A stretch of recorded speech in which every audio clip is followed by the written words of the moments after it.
Selamat ya, saat di dunia kamu sabar cari bekal, sabar capek, sabar mengeja huruf tadi Iqra, sabar menghafal sampai ada yang mencela.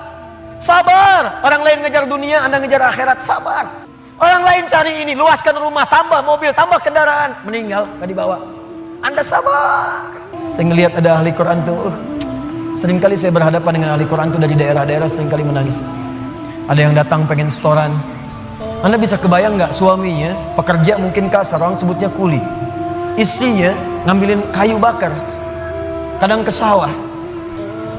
Anaknya bahkan ada yang masih kemudian kecil-kecil. Tapi kalau Anda berkunjung ke rumahnya, semua makanan dihidangkan yang mampu dia suguhkan. Lalu keluar kalimat, alhamdulillah, Abi kalau bekerja dapat uang banyak sekali, 500.000 sebulan, 500.000 banyak sekali, syukur. Ternyata perempuan itu sudah punya sanad hafalan Quran 7 qiraat. Lelakinya hafal Quran, anaknya hafid semua, anaknya penghafal Quran semua. Anda ada di mana? Itu perlombaan, sabar, naik sampai ke atas.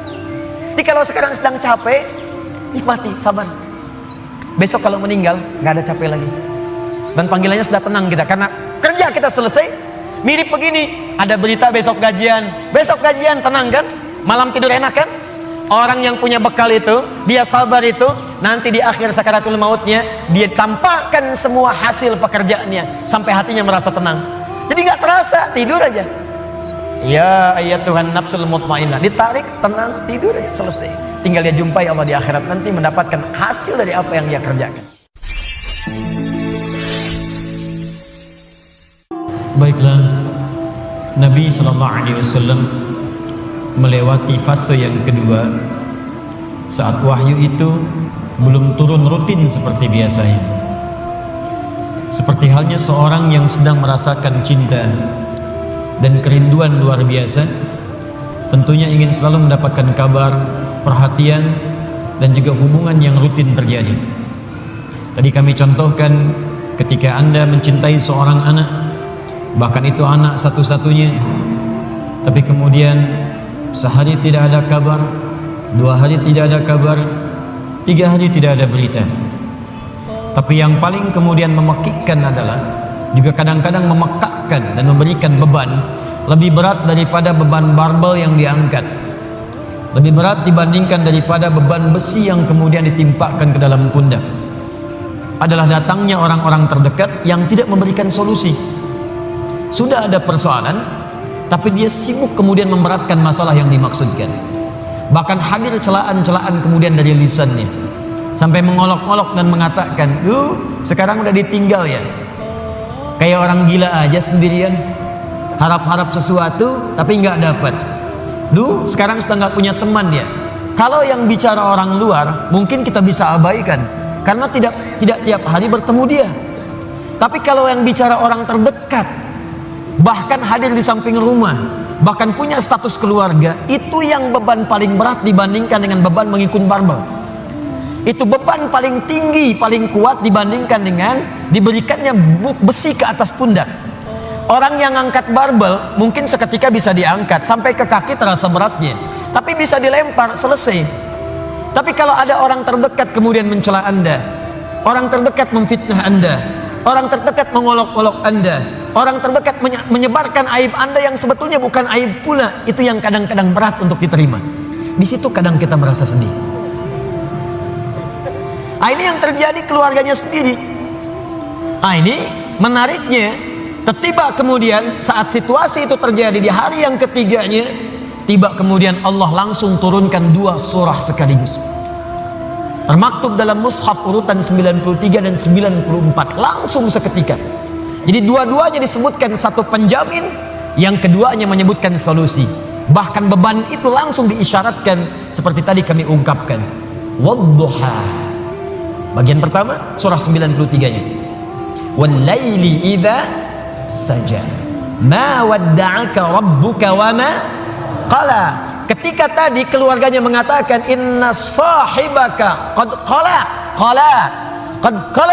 sungguh Rabbmu sekarang, Tuhan itu yang kau pertuhankan itu sudah meninggalkanmu. Dijawab langsung, ma wadda'aka rabbuka wa ma qala. walal akhiratu khairul laka minal ula wala sawfa yu'tika rabbuka fatarda alam yajidka yatiman fa'awa wa wajadaka dhallan wa wajadaka 'ailan fa ammal yatima fala wa ammas sa'ila fala wa amma bi ni'mati rabbika. 11 ayat langsung. Apakah berhenti? Tidak. Teruskan surah yang keduanya. Langsung disebutkan tentang beban yang terasa terpikul itu. Seketika dijatuhkan bebannya oleh Allah Subhanahu wa taala. Nanti kita bahas tafsirnya. Alam nashrah laka wa wada'na an alladhi an wa rafa'na fa inna ma'al fa idza faraghta wa ila rabbika. Allahu akbar. Dua surah ini kalau kita bahas dengan benar, tanamkan, hunjamkan ke dalam jiwa, maka orang yang bisa memahaminya dengan baik, demi Allah saya katakan, beban seberat apapun akan ringan terasa ia terima dalam hidupnya. Seakan hidup gak ada beban. Sepanjang dua surah ini dipraktekkan dalam kehidupan. Karena saya yakin setiap kita itu yang hidup pasti punya beban persoalan. Jadi jangan dikira wajah-wajah yang hadir saat ini, ada yang senyum, ada yang tertawa, belum tentu gak punya masalah. Kadang-kadang tersimpan untuk merasa menghilangkan persoalan itu ketawa. Untuk merasa menghilangkan beban itu tersenyum. Bukan berarti masalahnya hilang. Dan yang paling berat adalah hal-hal yang tidak kita duga sebelumnya. Masalah itu hadir di sekitaran orang-orang dekat kita tersendiri. Dan penyebab persoalan itu adalah orang-orang yang tidak kita duga sebelumnya. Abu Jahal itu partner Nabi sebelum masuk Islam. Dalam apa? Dalam persaingan olahraga, sering bergulat juga, dan selalu Nabi menang. Abu Jahal selalu kalah. Sampai seketika dikalahkan oleh Nabi, kalah lagi. Sampai penasaran dengan Nabi. Abu Lahab itu, teman-teman sekalian, paman Nabi, bahkan anaknya menikah kemudian dengan putri Nabi SAW. Tidak mudah. Tapi apa yang terjadi? Beban itu yang paling berat yang ada di sekitarannya. Melebihi beban di kantor, melebihi beban di kampus, melebihi beban di pemerintahan, melebihi beban di pekerjaan.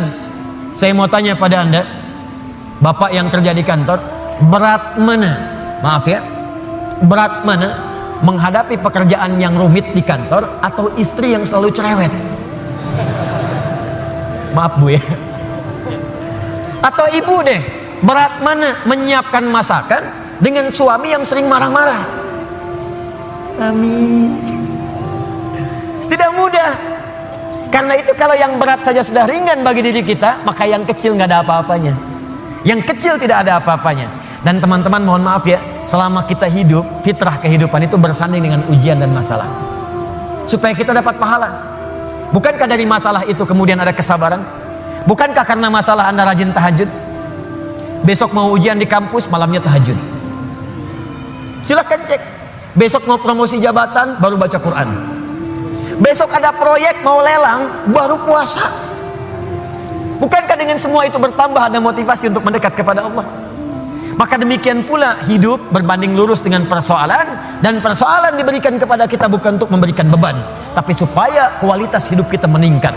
Hanya persoalannya bagaimana mengatasi persoalan itu terasa mudah ketika kita hadapi. Itu poinnya. Jelas sampai sini? Baik, mari kita mulai. Wadduha, saya bersumpah kata Allah demi waktu duha yang menghadirkan cahaya yang penuh dengan kenikmatan. Wadduha.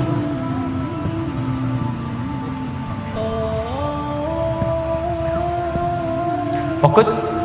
Huruf waw dalam bahasa Arab itu setidaknya secara garis besar ada dua jenis. Satu disebut atof. Atof itu waw yang mengikutkan pada hukum sebelumnya. Misal, buka Quran surah ke-2 Al-Baqarah ayat 127, paling kiri sebelah atas. Wa idh yarfa'u Ibrahimul qawa'ida minal bait wa Ismail. Wa Ismail. Dan pelajarilah, ingatlah, pahami ketika Nabi Ibrahim ditugaskan oleh Allah untuk meninggikan bangunan Ka'bah, ditinggikan. Wa Ismail, dan Ismail ikut mengerjakan itu. Saya ulang, dan Ismail ikut mengerjakan itu. Jadi ketika ada huruf waw di tengahnya, itu artinya mengikutkan satu orang kepada yang lainnya dalam pekerjaan yang sama. Zahaba Ahmad ila Masjid Al-Ukhuwah wa Ali. Ahmad pergi ke Masjid Al-Ukhuwah dan Ali ikut ke situ. Itu waw ataf. Tapi kalau ada huruf waw misal berada di awal ayat biasanya dalam setiap awal surah dan harokat setelahnya itu kasrah. Harokat setelahnya itu kasrah. Jadi waw ada kalimat, di akhir kalimat itu harokatnya kasrah. Atau kasrahnya tidak ada tapi ditutup dengan alif. Alifnya alif belok begini. Itu menunjukkan wawunya sumpah, qasam, sumpah.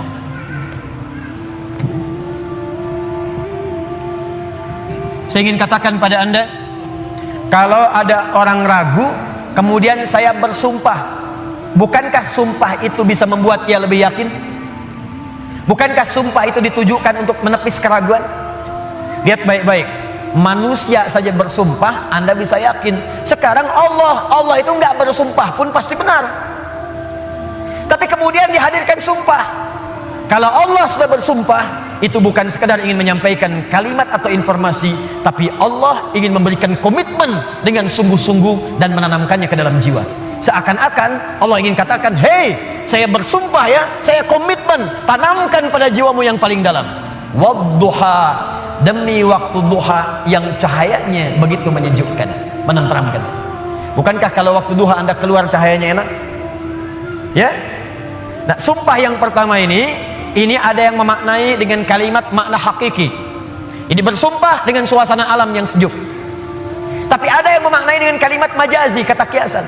Muhammad, saya bersumpah, tanamkan pada hatimu yang paling dalam demi keadaanmu yang pernah mengalami ketenangan.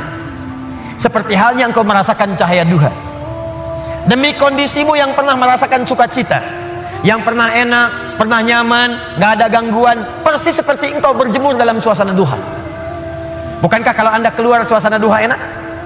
Dalam bahasa bebasnya, saya bersumpah demi ketenangan, kenyamanan, kesejukan yang pernah engkau rasakan dalam hidupmu sampai dengan sekarang, seperti merasakan cahaya duha.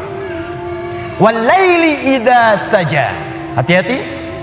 Dan saya pun bersumpah demi malam apabila telah datang gelap gulita.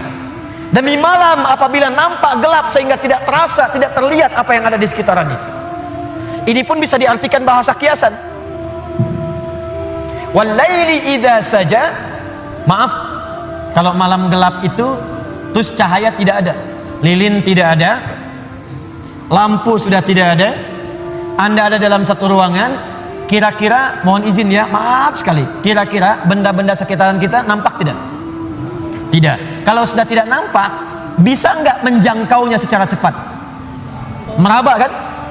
Meraba. Ustadz, tapi gigi saya putih, kalau saya senyum ada cahaya. Tidak. Tetap pantulannya tidak akan menghadirkan optik yang sempurna. Maka ketika Anda ingin meraba, sulit.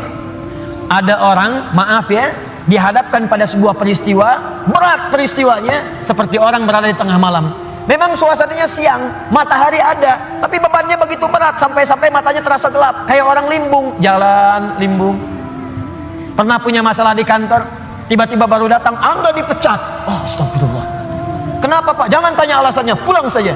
Padahal suasana siang, terang benderang, mataharinya juga terik, tapi seakan-akan kita mendapatkan sesuatu yang gelap.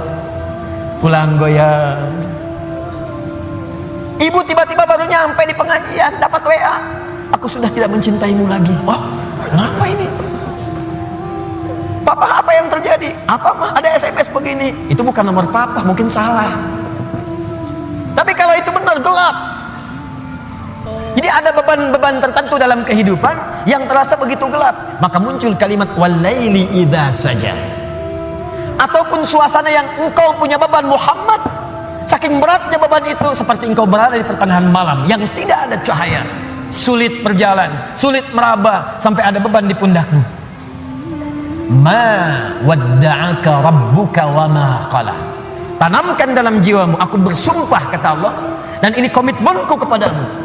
Baik engkau dalam suasana suka seperti waktu duha, ataupun dalam suasana punya beban yang sangat berat, tanamkan, yakinkan pada jiwamu, aku tidak akan pernah meninggalkanmu untuk selamanya.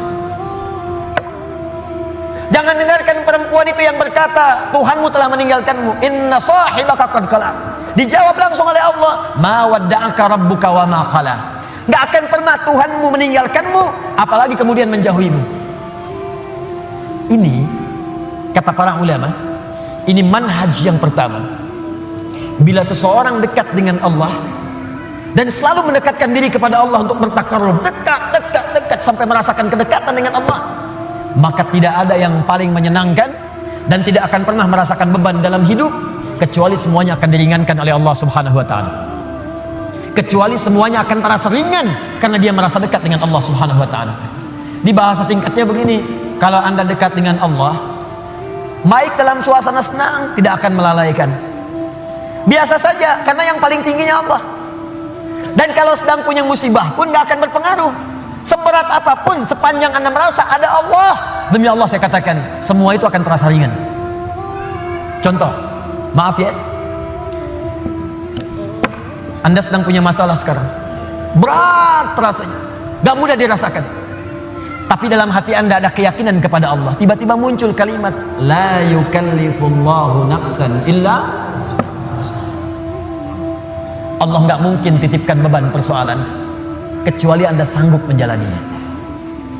Jadi kalau orang-orang yang dekat dengan Allah, di hatinya ada Allah, dalam pikirannya ada Allah, ingatannya terhadap Allah, jadi yang lain itu terasa kecil. Ini berita langsung dari Allah. Kalau beban hidup kamu ingin ringan menghadapi persoalan, maka dekatkan dirimu kepada Allah. Maka dalam suasana suka engkau tidak akan lalai. Kan ada orang yang suasana suka dia lupa dengan Allah, sehingga gak sadar berbuat maksiat. Dulu waktu belum jadi direktur, olahraganya bersepeda. Jadi direktur, sekarang mulai main golf, jalan. Sekarang mulai punya sekretaris. Sekretarisnya perempuan. Banyak melihat sekretaris dibandingkan istri di rumah. Jalan. Pergaulan mulai meluas. Hati-hati. Kalau tidak ada manhaj rabbani, kedekatan dengan Allah dalam jiwa, itu bisa berpeluang untuk bermaksiat. Hati-hati, bisa berpeluang untuk bermaksiat. Dulu belum terlalu kaya, pakainya sepeda, kadang jalan kaki. Sekarang datang mobil. Kalau nggak punya kedekatan dengan Allah, mobil itu kadang-kadang nggak bisa buka pintunya. Kalau belum dibukakan, nggak mau keluar. Kalau belum muter keliling komplek, belum afdol. Dulu ke masjid bisa jalan, jarak ke masjid cuma 10 meter. Habis punya Grand Max, bahkan ke IMAX, bahkan ke NMAX, motor. Jadi keliling komplek dulu 3 kali. Assalamualaikum, ayo Pak Haji ke masjid. Ayo ke masjid, masih di dalam aja. Dia lupa yang di dalam itu lagi ke Cianjur, gak ada orang. Itu poinnya. Jadi jangan sampai saat kita berada di atas, lalai kita dengan kehidupan, sehingga menenggelamkan kita dalam apa yang kita dapatkan. Tapi yang lebih bahaya, jangan sampai ketika saat sedang punya persoalan, kita juga kemudian merasa berat dengan itu. Bebannya berat, limbung, bicara tidak terkontrol, makan tidak enak, tidur tidak nyaman, dan suasananya nggak menyenangkan, capek saja. Ada yang tiba-tiba naik ke atas tower, ada yang tiba-tiba naik ke atas tiang listrik, ada yang naik ke apartemen, mau bunuh diri takut, balik lagi gemetaran, dan seterusnya, dan tidak ada kerjaan. Semua itu tidak akan pernah terjadi kalau Anda dekat dengan Allah Subhanahu wa taala. Di pelajaran pertama dari surah Ad-Duha di awal ayatnya, berusahalah selalu untuk mendekatkan diri kepada Allah Subhanahu wa taala. Orang yang dekat dengan Allah, orang yang dekat dengan Allah, maka akan dijamin oleh Allah langsung hidupnya, baik dalam keadaan suka ataupun sedang merasakan duka, tidak akan berpengaruh banyak pada dirinya, karena yang paling tinggi dan paling menyenangkan adalah kedekatannya dengan Allah Subhanahu wa taala. Jelas sampai sini? Baik. Jadi kalau dia sedang kaya, tahajud jalan, karena yang dirindukan tahajudnya. Lihat Abdurrahman bin Auf, Utsman bin Affan, Tamim Ad-Dari, kekayaan banyak, harta melimpah, kapak terbuat dari emas, malam masih tahajud, teman-teman. Masih sempat baca Al-Quran. Utsman tuh sampai jadi presiden masih punya waktu untuk khataman Quran. Kan Utsman radhiyallahu ta'ala anhu waktu terbunuh kan sedang baca Al-Quran. Masih puasa, saat itu sedang puasa. Anda bayangkan nikmatnya dekat dengan Allah, walaupun jabatan tinggi, yang terasa nikmat itu saat sedang beribadah kepada Allah, saat tahajudnya, itu yang dinanti. Nabi itu kedudukannya paling tinggi. Tapi kapan merasakan kenyamanan? Saat tahajud. Sampai tak terasa rakaat pertamanya 5 juz 4 halaman. Paling sedikit 100 ayat. Saya mau tanya pada Anda, pernah nggak merasakan kenikmatan seperti itu? Apakah nikmat saat dapat door prize, apa saat baca wadduhanya? Ayo coba rasakan, sampai hadir situasi itu. Sampai enak, tahajud tuh diburu gitu. Bukan karena IPK-nya dapat 4, bukan karena dapat proyek besar, tapi yang dirasakan, ya Allah, terima kasih Engkau titipkan ini. Dan dia kejar siapa yang memberikannya, kejar malamnya, kejar bacaan Qur'annya, kejar puasanya. Itulah yang sesungguhnya hakikat dalam kehidupan kita. Satu poin pertama, kalau ada orang yang sudah bisa mendekat kepada Allah, maka Allah jamin dalam syukurnya, dalam situasi dia tenangnya, nyamannya, dia tidak akan menjauh dari Allah. Dan dalam situasi dapat musibah pun tidak akan banyak berpengaruh dalam kehidupannya. 2, Allah bersumpah lagi, walal akhiratu khairul laka minal. Ini yang hebat. Saya kemarin bikin quotes, lalu kita sebarkan. Ini sebetulnya diantara esensi surah Ad-Duha. Kata Allah, Muhammad, saya bersumpah kepadamu, yakinkan pada jiwamu, nanti saat kamu ke akhirat, suasananya akan lebih enak dibandingkan dengan sekarang. Akhirat itu lebih baik dari apa yang kamu rasakan sekarang di dunia. Maksudnya begini, kalau kamu sedang capek, kamu sedang ada musibah, kamu sedang lelah, sabar. Nanti kalau sudah pulang, semuanya akan hilang. Memang dunia itu tempat capek, karena memang tempat beramal.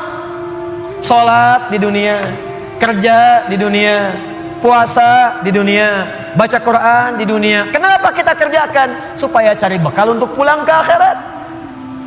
Nanti kata Allah, kalau sudah pulang semuanya akan hilang. Jadi tenang aja teman-teman. Capek cuma sebentar. Ya, capek cuma sebentar. Lelah, gak apa-apa. Namanya juga dunia. Dunia itu memang tempat capek. Kalau nggak mau capek, ya pulang. Dunia itu tempat capek. Dan kita memilih untuk hidup. Maka jalani itu, nikmati saja, kerjakan aja. Setiap kerja ada pahala, setiap kerja ada pahala, setiap sholat pahala, baca Quran pahala, niat mencari nafkah karena Allah pahala, merawat anak pahala, memberikan ASI pahala. Gak apa-apa, memang capek. Memang ya dunia sifatnya capek. Tobakan an tobak, setiap tahapan tuh capek lagi, biasa, supaya dapat bekal. Bukankah orang kerja dapat gaji? Dan enak kan kalau gajian? Dan kalau sudah dapat gaji, lupa kan 29 hari ke belakang? Anda itu bekerja, kerja, berangkat gelap, pulang gelap. Tapi kalau sudah dapat gaji, semua itu kan hilang lupanya. Pergi ke Lembang, ya, jalan sama keluarga. Ada yang ke Palembang beli pempek, ada yang ke Lembang beli mak Lembang. Semuanya kayaknya hilang aja. Besoknya kerja lagi. Kata Allah, saya janjikan yang lebih dahsyat. Kamu sabar saat di dunia, karena dunia memang tempatnya capek. Kamu cari bekal aja. Nanti saat pulang ke akhirat, saya berikan yang lebih indah dan gak akan pernah ada capek lagi. Sholat udah gak ada lagi. Jadi jangan pernah bercita-cita nanti di surga Firdaus saya tahajud lagi. Terlampau soleh. Udah gak ada. Baca Quran gak ada lagi. Yang ada itu masuk surga dengan Qurannya.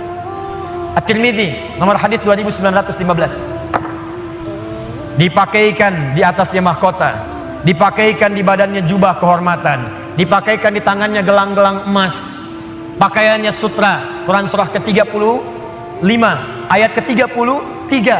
Jannatu adnin yadkhulunaha yuhallawna fiha min asawir, ya, min dhahabin wa lu'lu'a wa libasuhum fiha harir. Ahli Quran mau masuk ke surga pakai jubah, pakai mahkota emas, sutra, semua naik. Apa yang terjadi? Dimintakan membaca Quran yang ia biasa bacakan saat di dunia. Jadi setiap dia baca, naik. Iqra wartaqi fa inna akhira qiraatika akhiru manzilatika. Baca Quran yang biasa engkau bacakan saat di dunia. Nanti akhir bacaanmu, di situ tempat tinggalmu di surga. Dan berita baiknya, dia bisa menggandeng bapaknya, ibunya, suaminya, istrinya, anak-anak, cucu ikut di belakang semua. Kalau mereka orang yang beriman dan soleh di hadapan Allah Subhanahu wa taala. Dipimpin oleh ahli Quran naik ke surga. Dia bacakan sampai minal jinnati wan nas, puncak surga yang paling tinggi. Begitu nyampe di situ, dikunjungi oleh semua malaikat dari 8 pintu surga. Itu ada di Quran surah 13 ayat ke-24. Wal malaikatu yadkhuluna alaihim min kulli bab. Dan malaikat semua mengunjungi dia dari semua pintu, mengucapkan salam. Lihat kalimat pertamanya, salamun alaikum bima sabartum. Selamat ya, saat di dunia kamu sabar cari bekal, sabar capek, sabar mengeja huruf dari Iqra, sabar menghafal sampai ada yang mencela, sabar orang lain ngejar dunia, Anda ngejar akhirat, sabar. Orang lain cari ini, luaskan rumah, tambah mobil, tambah kendaraan, meninggal gak dibawa, Anda sabar. Masya Allah, orang akhirat. Saya ngelihat ada ahli Quran tuh, seringkali saya berhadapan dengan ahli Quran tuh dari daerah-daerah, seringkali menangis. Ada yang datang pengen setoran. Anda bisa kebayang nggak, suaminya pekerja mungkin kasar, orang sebutnya kuli, istrinya ngambilin kayu bakar, kadang ke sawah. Anaknya bahkan ada yang masih kemudian kecil-kecil. Tapi kalau Anda berkunjung ke rumahnya, semua makanan dihidangkan yang mampu dia suguhkan. Lalu keluar kalimat, alhamdulillah, Abi kalau bekerja dapat uang banyak sekali, 500.000 sebulan, 500.000 banyak sekali, syukur. Ternyata perempuan itu sudah punya sanad hafalan Quran 7 qiraat. Lelakinya hafal Quran, anaknya hafid semua, anaknya penghafal Quran semua. Anda ada di mana? Itu perlombaan, sabar, naik sampai ke atas. Jadi kalau sekarang sedang capek, nikmati, sabar. Besok kalau meninggal, gak ada capek lagi. Dan panggilannya sudah tenang kita, karena kerja kita selesai. Mirip begini, ada berita besok gajian, tenang kan? Malam tidur enak kan? Orang yang punya bekal itu, dia sabar itu, nanti di akhir sakaratul mautnya, dia tampakkan semua hasil pekerjaannya, sampai hatinya merasa tenang. Jadi gak terasa, tidur aja. Ya ayat Tuhan nafsul mutmainnah, ditarik, tenang, tidur aja, selesai. Tinggal dia jumpai Allah di akhirat nanti, mendapatkan hasil dari apa yang dia kerjakan. Makanya kata Allah, kalau sedang sholat terasa capek, apa jawabannya? Sabar ya, walal akhiratu khairul laka minal ula. Nanti di akhirat gak ada tahajud lagi. Kalau sedang menghafal Quran capek, sabar ya, nanti di akhirat gak ada menghafal lagi. Abadi sifatnya, wafat selesai hafalan itu. Kalau sedang kena musibah, sabar ya, sabar, jalani dulu, zikir kepada Allah supaya dapat pahala. Nanti setelah meninggal gak ada masalah lagi, tenang, nanti pulang selesai semua.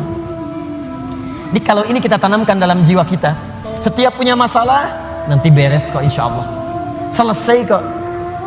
Memang saya jalani aja sampai waktunya saya wafat, saya pulang, saya dapatkan semua kenikmatannya. Masya Allah.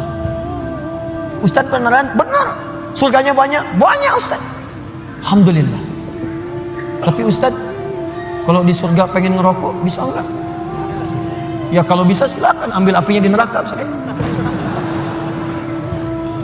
Ya, nikmat, sudah selesai. Kemudian apa yang terjadi? Wala saufa yu'tika rabbuka fatarda. Ini yang paling dahsyat.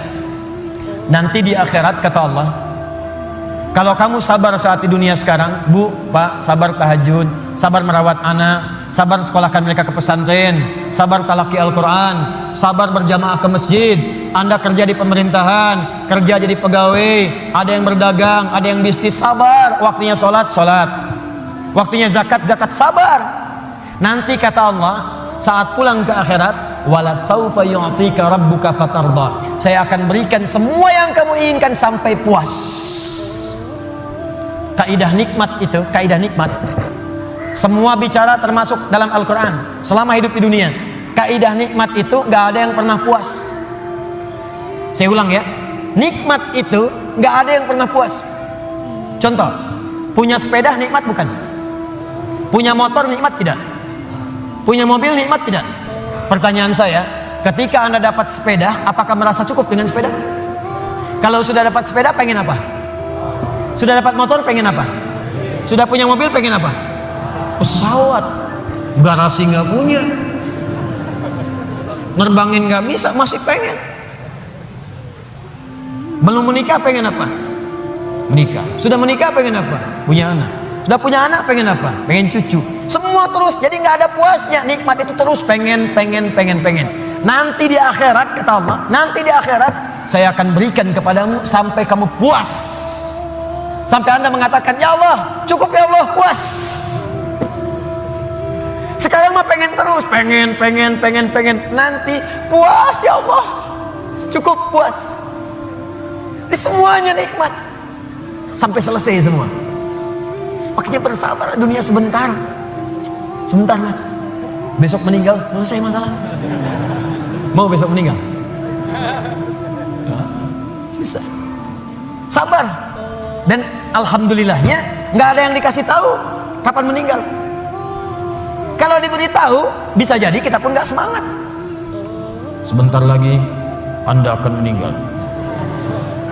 Jam 8:45 lewat kemudian 45 detik. Waduh, kajian udah bubar nggak pulang di masjid aja. Astagfirullah. Kenapa Pak? 2 menit lagi. Ini amalan nggak terencana. Ini karena kita nggak tahu kapan wafat, kita bisa merencanakan malam ini tahajud insya Allah jam sekian. Saya mau istighfar jam sekian. Besok subuh di masjid A, zuhur di masjid B. Punya rencana. Dan ketika merencanakan, niat muncul. Dan itu niat ketika muncul, pahala dituliskan. Bukankah innamal a'malu bin niat? Innamal a'malu bin niat. Di ketika niatnya itu sampai, pahala dituliskan. Ini panitia ini nggak akan dihisab, nggak akan diberikan pahala berdasarkan mic-nya bunyi atau putus. Tapi udah ada niat nih, yang penting ada niatnya, ada pahalanya. Masalah bunyi putus perjuangan saya di sini. Jelas ya? Baik, wala saufa yu'tika rabbuka fatarda. Jadi gini maksudnya, kalau sedang capek, sedang lelah, apalagi kemudian beban itu datang dari orang-orang terdekat. Teman sekantor tiba-tiba misalnya nampak mengkhianati, ada mencela, ada macam-macam. Ingat Allah, maka Anda akan lapang. Ingat Allah, maka tidak akan ada beban. Dan ingat semua itu akan berakhir ketika kita wafat. Kalau itu ada dalam diri kita, maka demi Allah saya katakan, beban itu seberat apapun akan ringan. Ingat itu baik-baik. Wala saufa yu'tika rabbuka fatarda. Alam yajidka yatiman fa'awa. Muhammad, coba ingat-ingat. Kamu sekarang gak usah merasakan beban berat. Bukankah dulu pun aku buktikan kepadamu, saat engkau yatim, aku kirimkan orang-orang sekitaran untuk bisa memberikan perlindungan kepadamu. Lahir bapak tidak ada ibu. Ibu wafat usia 6 tahun, ada kakek. Kakek wafat usia kemudian Nabi Muhammad 8 tahun, ada paman. Ada semua. Ingat Muhammad SAW. Kalau sedang kamu merasakan beban, ingat senang yang dulu saya berikan. Manhaj yang ketiga. Kalau sedang merasakan kesulitan dalam masalah, kalau masalah ingin cepat diringankan oleh Allah, maka bandingkan masalah itu dengan solusi yang pernah dirasakan sebelumnya. Bandingkan persoalan yang sulit itu dengan kesenangan yang sudah dirasakan sebelumnya. Suami istri sedang punya masalah, malam ini punya persoalan, sampai nggak bicara. Coba duduk dulu baik-baik. Ingat masa-masa senang ke belakang. 15 tahun berumah tangga, masa mau dikalahkan dengan masalah di satu malam? Ingat banyak senangnya atau banyak dukanya, banyak sukanya, banyak dukanya, banyak nyamannya, banyak masalahnya. Coba timbang-timbang lagi. Mungkin dengan menghadirkan nostalgia kesenangan itu, yang ini akan terasa ringan. Ma, kenapa malam ini kita mesti cemberut ya? Bukankah kemarin-kemarin kita tertawa? Gara-gara papa semuanya. Gak apa-apa mah, memang gara-gara papa terima. Tapi mungkin Allah titipkan keburukan di papa itu karena mamah bisa menyempurnakan. Mungkin Allah pilih mamah itu adalah mamah yang bisa membimbing papa lebih baik. Masya Allah. Oh gitu ya Pak ya, mama bikin status dulu ya. Jadi kalau semuanya begitu enak rasanya. Tapi memang diucapkan mudah, menjalaninya belum tentu mudah. Ustadz juga begitu ya, makanya jarang sekali ada ustadz ceramah bawa istrinya. Jadi kalau kita punya persoalan yang kecil-kecil sekarang, ingat masa lalu. Bu, Pak, ya maaf di kantor ada masalah. Masalahnya hari itu, jangan langsung merasa berat. Ada proyek gak selesai, dimarahin sama bos. Anda kerja sudah 10 tahun, dimarahin baru hari itu. Senangnya kan banyak, udah 9 tahun. Masa persoalan sehari mengalahkan persoalan 9 tahun yang senang ke belakang? Kan tidak lucu. Anda gagal satu ujian, 9 mata kuliah lulus semua. Masa harus meratapi diri pada yang satu itu? Selesaikan. Mungkin di situ Allah ingin berikan anugerah supaya Anda paham lebih dalam. Mungkin disitulah kepakaran Anda supaya belajar lebih dalam lagi, diangkat kemudian karena pakar itu di masalah itu. Saya dulu itu setiap menghadapi pelajaran-pelajaran bahasa, apalagi balaghah macam-macam dan sebagainya itu, di situ perasaan awal pertama sulit saya hadapi. Begitu dihadapi, rupanya Allah menginginkan kita lebih fokus pada masalah itu. Seakan awalnya susah, ternyata ada nikmat di balik itu. Itulah poinnya teman-teman sekalian. Dikala Anda sedang merasakan kesulitan, ingat masa-masa lalu saat Allah memberikan banyak nikmat dalam kehidupan kita. Jelas sampai di sini? Baik. Wa wajadaka dhallan fahada. Ingat Muhammad, dulu engkau belum pernah punya pengetahuan seperti sekarang. Engkau belum dapat bimbingan dari wahyu seperti sekarang. Ini dhallan di sini jangan sembarangan menerjemahkan ya. Di Al-Qur'an itu ada kalimat serupa tapi maknanya bisa beda. Ghairil maghdubi 'alaihim waladdallin.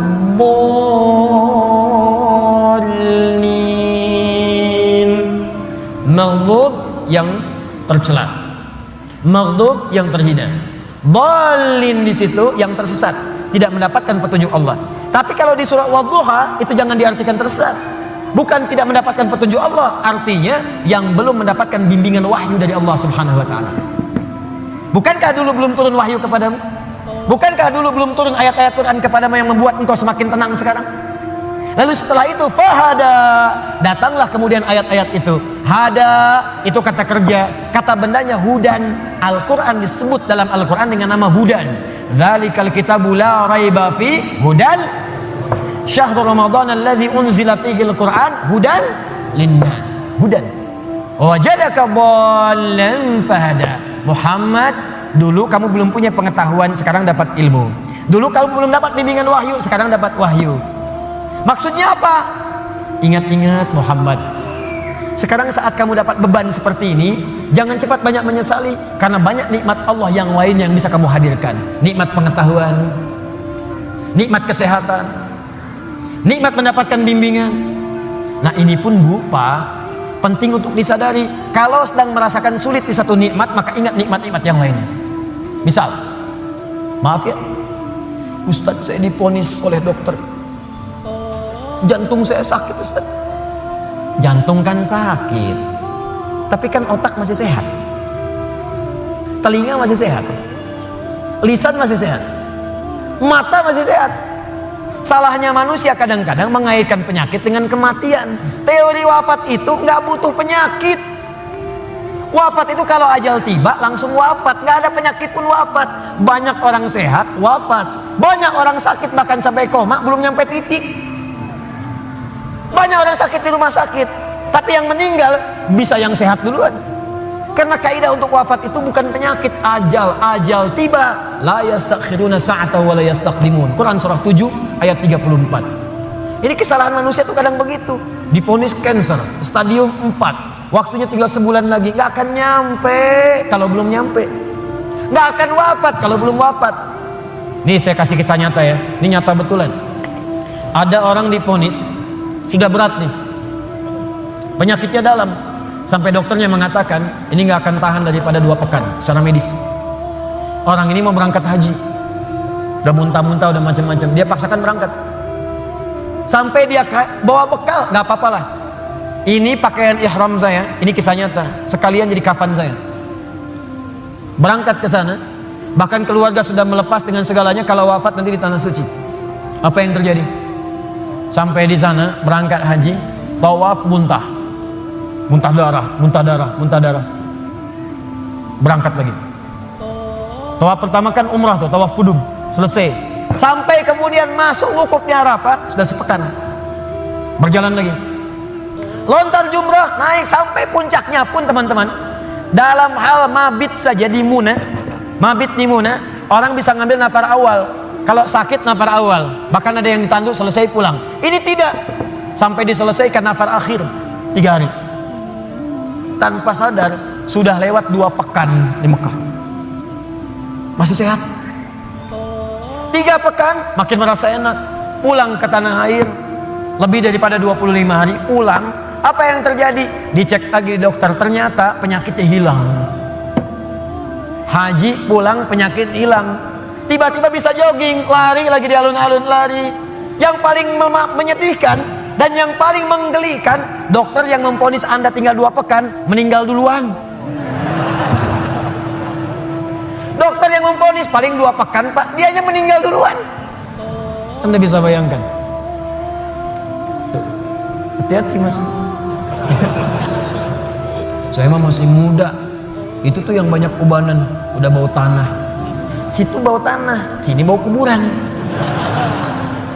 Jadi kita nggak bisa menduga harap-harap meninggal di tanah suci bisa kembali di tanah kusir. Harap-harap wafat di tanah kusir, wafat di tanah abang. Jadi bisa dimanapun, nggak bisa kita pilih.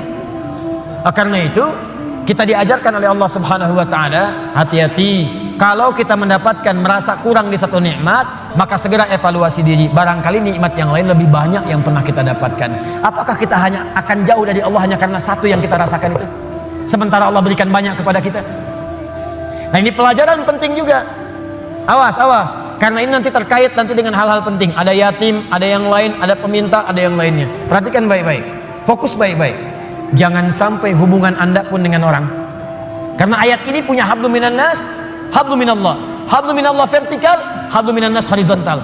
Jangan sampai Anda punya hubungan dengan orang sudah bertahun-tahun baik, putus hanya karena satu persoalan yang terjadi di satu hari. Sering terjadi begitu.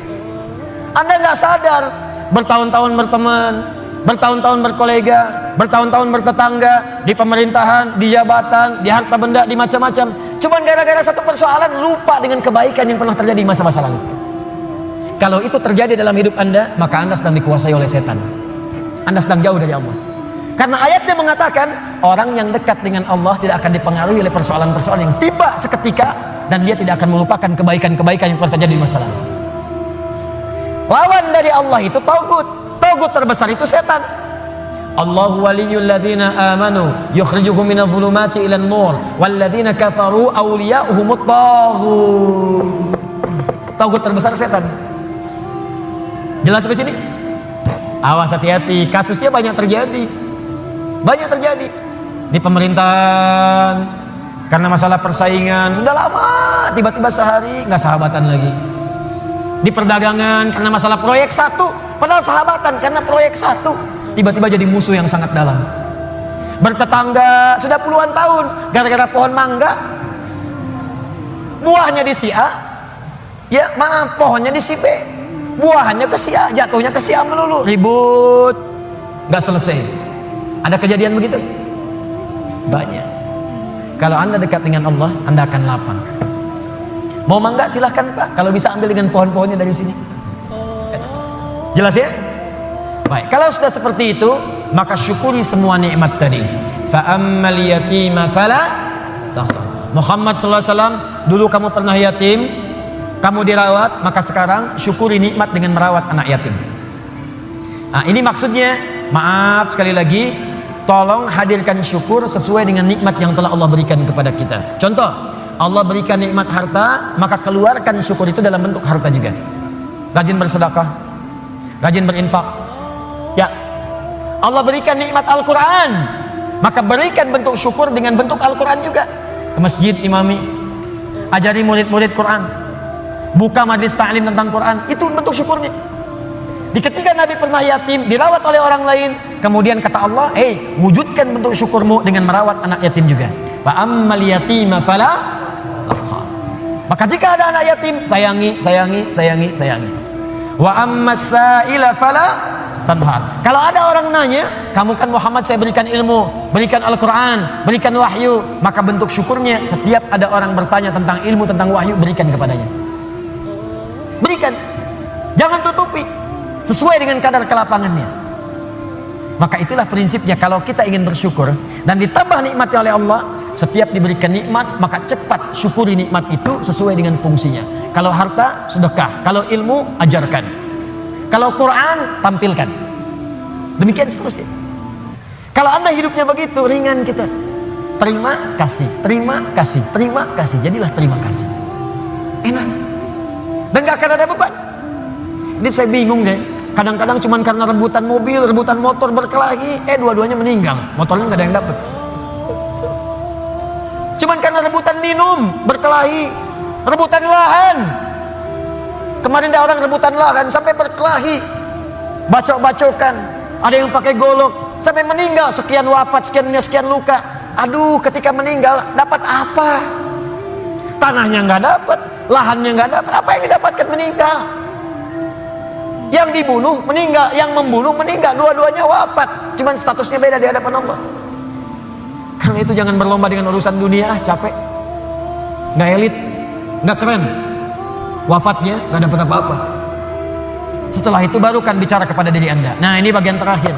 Wa amma bi ni'mati rabbika. Bagian terakhir. Dan kalau Anda mendapatkan nikmat dari Allah Subhanahu wa taala, untuk menguatkan dan mensyukuri nikmat itu, boleh Anda kemudian membincangkan nikmat itu. Kalimat Qur'annya fahadits, bukan faakhbir.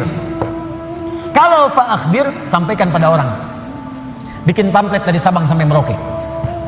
Alhamdulillah Allah berikan kepada saya nikmat rumah yang luas, pasang, bikin status di Facebook, bikin di Instagram, mobil baru, foto, ceklik. Alhamdulillah, nikmat Allah saya mendapatkan Lamborghini. Itu Maria pamer. Alhamdulillah dapat misalnya kalung baru. Alhamdulillah berlian baru, foto, ceklik. Berlian harga 8 miliar, pajang. Bukan. Fahadits itu punya dua arti. Satu, membincangkan ke dalam jiwa secara langsung. Diajak bicara diri kita. Ya, diajak bicara. Misal, pernah kan satu waktu kita merenung, ya kan? Lalu kita katakan pada diri kita, alhamdulillah nih dapat ini, itulah fahadits. Jadi untuk mendekatkan diri kita dengan Allah, bisa konsisten tahajud malam, tahajud. Ajak bicara diri kita. Alhamdulillah, Allah telah memberikan nikmat tahajud. Besok harus tambah lagi, jangan sampai telat. Alhamdulillah Allah berikan nikmat Quran. Kamu jaga ya, kita jaga ya Allah. Mudah-mudahan masuk ke surga. Itu untuk menguatkan diri kita. Jadi kalau terbiasa dengan satu nikmat ibadahkah, nikmat hartakah, nikmat ketenangankah, untuk menguatkan nikmat itu hadir dalam jiwa kita, ada bicara diri kita. Supaya nikmat itu melekat kuat dalam diri kita dan terjaga sampai menghadap kepada Allah Subhanahu wa taala. Yang kedua, hadis itu bisa berarti berbagi sesuai dengan porsinya. Misal, seorang guru ingin motivasi muridnya yang khusus. Datang dia murid-murid khusus. Boleh berbagi pada muridnya.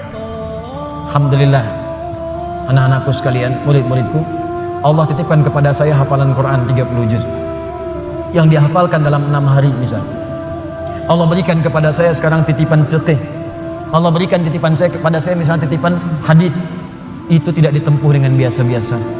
Mesti rajin tahajud, mesti rajin baca Al-Quran, mesti rajin sedekah, mesti ijtihad untuk belajar. Itu boleh, sah. Kalau ingin bisa disampaikan pada kalangan umum dan dia khawatirkan terlibat riya di situ, tidak sanggup dia menerimanya, maka sampaikan dalam bentuk yang umum. Alhamdulillah Bapak Ibu sekalian, kita sudah mendapatkan nikmat dari Allah, seperti Allah juga berikan nikmat kepada saya. Seperti mungkin Bapak Ibu lihat, alhamdulillah. Bapak Ibu juga punya nikmat dari Allah, alhamdulillah. Seperti halnya Allah berikan kepada saya juga kepada Bapak Ibu sekalian. Itu fahadits namanya. Disesuai dengan konteksnya, sesuai dengan keadaan orang yang diajak bicara. Di fahadits itu bukan kemudian mengupload nikmat di Facebook, mengupload harta benda di Instagram, lalu Anda tuliskan di situ rumah baru, wa amma bi ni'mati rabbika fahadits. Bukan begitu maknanya. Pulang dari haji boleh saya kumpulkan tetangga untuk berbagi zam-zam, nggak usah bicara, zam-zamnya dibagi, kurmanya dibagi, wa amma bi ni'mati rabbika fahadits. Mau berangkat boleh minta doa, ya, datang misalnya bagikan makanan misalnya sedekah, setelah itu minta doanya, boleh, silakan. Jadi pesan bagi mereka, kalau dia sekarang haji, besok lusa saya haji. Yang tidak boleh itu riya, yang tidak boleh itu sombong. Terima kasih Bapak Ibu sekalian, di komplek ini telah datang sudi memenuhi undangan kami. Tolong didoakan, insya Allah besok kami berangkat kloter pertama untuk menunaikan ibadah haji. Mohon didoakan lancar ya Bapak Ibu sekalian. Kami banyak dosa, kami minta maaf. Ini haji pertama kami, mungkin juga yang pertama di komplek ini ya. Ya Pak RT belum haji, ya Pak RW belum haji, ya juga tetangga sekalian belum haji. Nanti di sana kami doakan, insya Allah supaya cepat berhaji seperti kami sekarang. Habis pahala. Nyampe depan Ka'bah foto, ceklik, kirimkan ke grup komplek. Hari pertama sholat di dekat Ka'bah. Habis. nangis. Itu bukan fa'amma bi ni'mati rabbika fahaddits. Jelas ya? Nah, kalau sudah begitu, maka lapang hati kita. Lapang. Dekat dengan Allah, ada beban hilang. Kekayaan datang tidak silau. Berbagi nyaman, enak gitu. Nikmat dibincangkan pun tenang. Kalau sudah tenang, hati lapang, dalam bahasa Arab, sesuatu yang lapang, sesuatu yang tenang itu disebut dengan syarah namanya. Kalau kelapangannya terasa dalam, disebut dengan insyirah namanya. Maka setelah ad-duha diturunkan, hati Nabi merasa lapang, tenang. Karena ada berita. Bukankah Anda cari-cari berita dari anak, tiba-tiba hari ketiga nelpon, Assalamualaikum ayah, abi, Assalamualaikum umi. Bukankah hati menjadi lebih lapang? Insyirah, syarah. Maka turunlah kemudian surah yang selanjutnya, Alam nashrah laka sadrak. Bukankah aku sudah lapangkan keadaan hatimu? Ini isyarat. Jadi kalau kita dekat dengan Allah, tersambung dengan Allah, online koneksinya bagus, sinyalnya bagus, ibadahnya bagus, tenang, hati pun akan lapang. Maka semua persoalan itu bukan beban, tapi semua yang dibuat oleh Allah untuk membuat hati kita lebih lapang. Wa wada'na anka wizrak alladzi anqadha dhahrak. Dan Allah sudah hilangkan beban yang ada di pundakmu itu, yang tadinya cacian, makian, ada fitnah, ada macam-macam, bahkan dari orang terdekat. Karena dekat dengan Allah, dibuang oleh Allah seperti barbel yang ada di pundak, tiba-tiba dilemparkan seketika.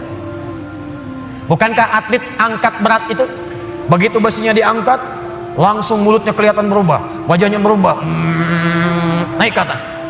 Tapi bagaimana ketika itu sudah dilemparkan, diangkat, lempar, pung, tenang. Alladzi anqadha dhahrak, buang, lempar. Jadi kalau orang dekat dengan Allah, begitu ingat Allah, semua beban yang besar pun seakan-akan dibuang, habis. Setelah itu apa yang terjadi? Ketika Anda bisa bersabar, lebih dekat dengan Allah lagi, lebih dekat dengan Allah lagi, maka yang terjadi, Allah bukan tenggelamkan Anda, tapi Anda akan diangkat di hadapan Allah Subhanahu wa taala. Wa rafa'na laka dzikrak. Disebut nama Anda di langit.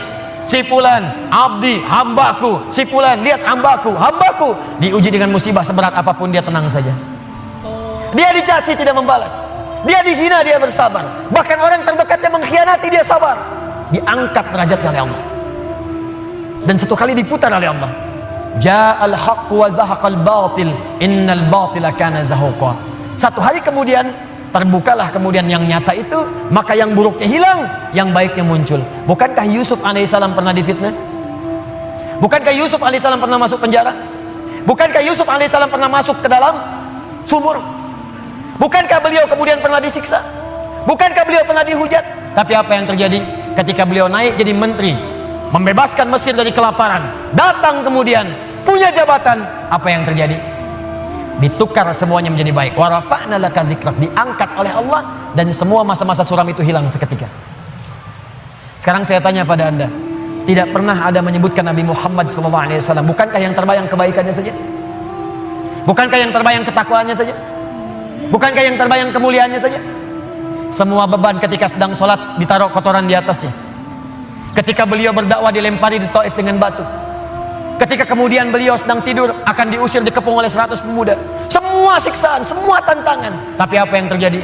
Ketika hijrah, semua lapang, balik ke Mekah, wa rafa'na laka dzikrak, diangkat semuanya. Tidak ada yang menyebutkan Muhammad kecuali semua kebaikan.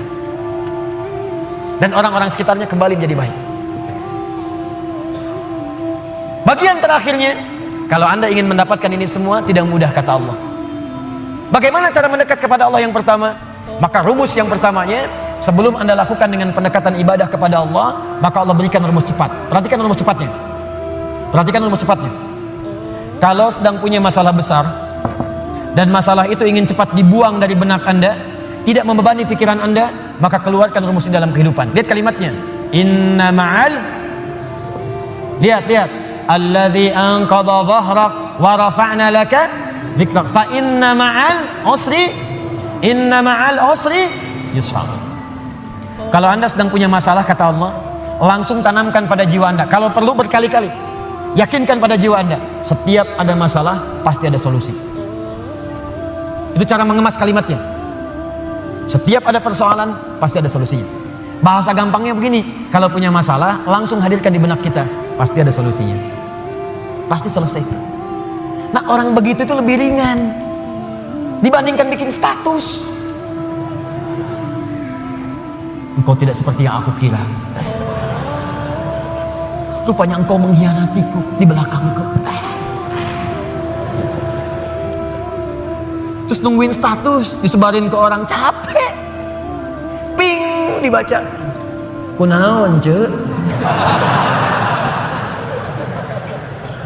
Itu biasa we, abi mah sabar. Capek. Buat apa? Yakinkan Allah tidak akan menguji saya kecuali saya sanggup. La yukallifullahu nafsan illa wus'aha. Yang kedua apa? Inna ma'al usri yusra. Ini pasti selesai. Nih catat kalimat saya. Catat baik-baik. Dalam bahasa Arab, usrun itu kesulitan yang paling pekat, sangat sulit. Kalau kesulitan relatif namanya su'bun, su'ubah. Bagi si fulan sulit, bagi yang lain mudah. Su'bun. Tapi Allah tidak pernah mengatakan begini, inna ma'as su'ubati yusra, enggak pernah. Kalau su'bun, si fulan gampang, yang lain susah. Maaf. Bawa mobil, susah atau gampang? Susah, bawa mobil, bawa. Kalau nyetir mobil bisa, bawa mobil. Bawa. Susah. Gak ada yang bisa, sulit, berat bebannya. Itu disebut usrun namanya. Ain sinra. Usra. Al-usra. Asra. Ya'sru usrun. Berat seberat-beratnya. Solusinya, kalau mudah yang relatif namanya sahlun, sahlah, suhulah. Itu bagi si A mudah, yang lain belum tentu.